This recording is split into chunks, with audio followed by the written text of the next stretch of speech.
Hi, thank you for joining my webinar video on 7 Habits of Highly Effective San Francisco Buyers. My name is Hanna Jung. I am a realtor at San Francisco Modern Real Estate, specialized in modern homes, condos, lofts, and Eigler homes in San Francisco. Today, I'd like to briefly go over the 7 habits that I think that are important for you to be an effective and successful San Francisco home buyer. And I'll come back with another video on details on each habit, so stay tuned. Let's go quickly over 7 habits today. First habit that I think is important is know your numbers. In other words, get mortgage pre-approval. I know a lot of people know about it, but not all of them are actually doing it. So I highly encourage you today to go out and contact a local mortgage broker or a bank to know exactly how much you can afford and what are your monthly payments. Number 2, understand 7-page San Francisco contract. A lot of times buyers see the contract for the first time when they submit an offer. And obviously it's more beneficial if you get familiar with the contract and what are the terms that are important or what's discussed in the contract beforehand. So when you sign an offer, you feel more comfortable.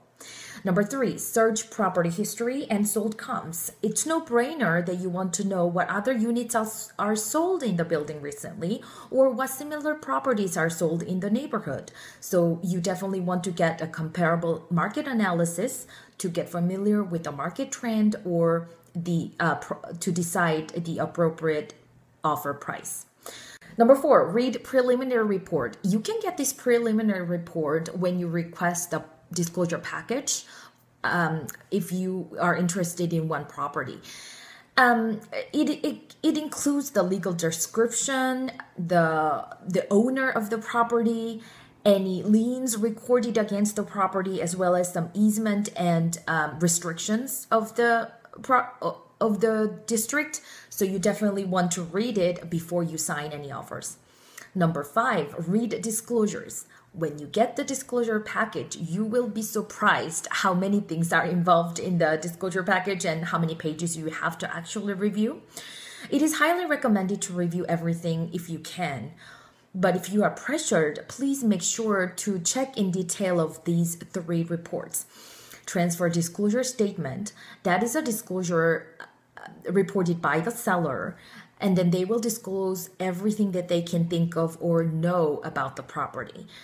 Any repairs, any updates, any known defects on the property, or any neighborhood information that they know of.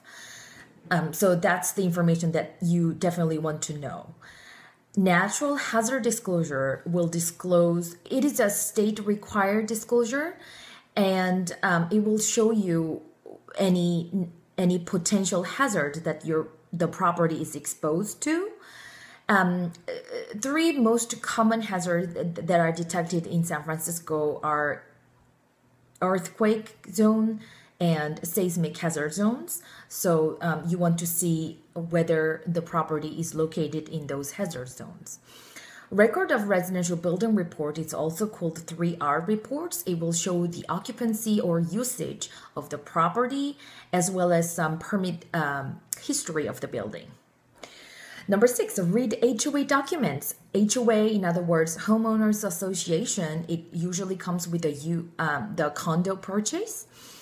The documents you definitely want to review are CCNRs, the covenants, conditions, and restrictions, and meeting minutes, and financial information if you are getting a loan.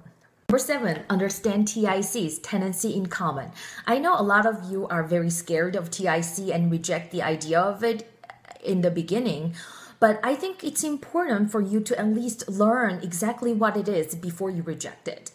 There are clearly advantages and disadvantages that involves TICs, so please learn more about it before you decide whether or not it's the right fit for you. I hope this video is useful for you, and I'll come back with more details on each habit in the next video.